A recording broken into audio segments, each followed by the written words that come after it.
Hey folks, Gip Erskine here, Values Driven Coaching, and if you are a service provider, a special commercial cleaning company owner, or business developer, this video is not for you. You can watch it. However, this is for your property management clients and prospects. So if you know of your clients and prospects that are looking to go out to bid through an RFP process, this is for them. Forward this on, watch it so you know what you're getting ready to advocate, but this is for them. So I'm going to just address them right from the start. So hey, property managers, if you're going out to bid your cleaning services, I have great news for you. So in this video, I'm going to share a few simple ideas that you can successfully award or renew your business to the most cost-effective service provider. But let's face it, bidding sucks. It just does. As a 40-year property management veteran, I feel your pain.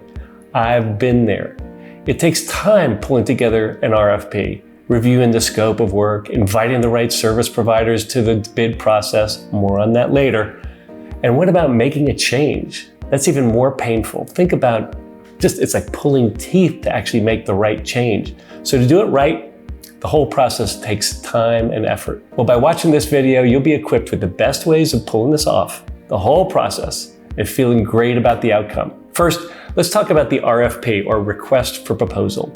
If you already have a template, that's great. And if not, go to a simple Google search for RFP templates and that'll just work just fine. But the basic components we're going to review right now are building description. Provide details about your building. Obviously, what is it that we're going to be cleaning? Number of square feet, type of occupancy, special amenities and challenges.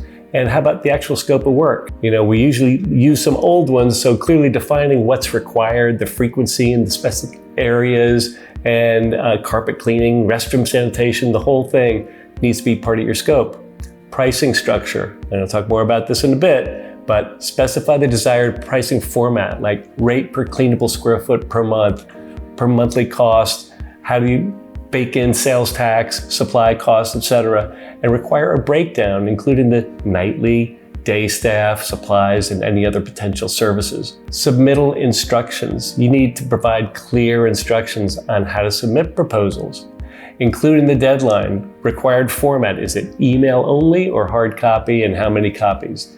And who's the key contact so that we can get our questions answered? How about the evaluation criteria? So outline the factors that will be used to evaluate the proposals, and I'm going to talk about this in the next video. This is a 3-part video series, but how are you going to evaluate the proposals, your pricing, experience, references? And let's face it, we ask a lot. However, we usually just look at pricing alone.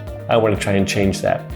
Qualification sections include things like years in business and green cleaning and so forth. But here's where most property managers get things wrong. You do ask all the general stuff about their company and how many buildings do they clean and in which sub-markets, and talk to me about your green cleaning practices.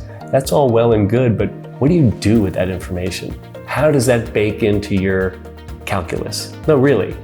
How do the answers to these questions get figured into the grand decision of awarding your business or renewing it? So if you're like most, 99.9% of property managers, you skip through all the fluff and go straight to the pricing page, right? If you're honest with yourself, you know this to be true. And if you're not doing it, you know people who are. But this raises a valid concern. Is price the only thing you're interested in? Or is it the only thing you can actually measure? So in the next 2 videos, I'm going to share who to invite to the bid party and how to measure quality, so you can make the best decision, the most cost-effective decision for you, that's something that you can be proud of for you and your property. So this is Gip Erskine, Values Driven Coaching. I appreciate the value of your time, and I'll see you next time.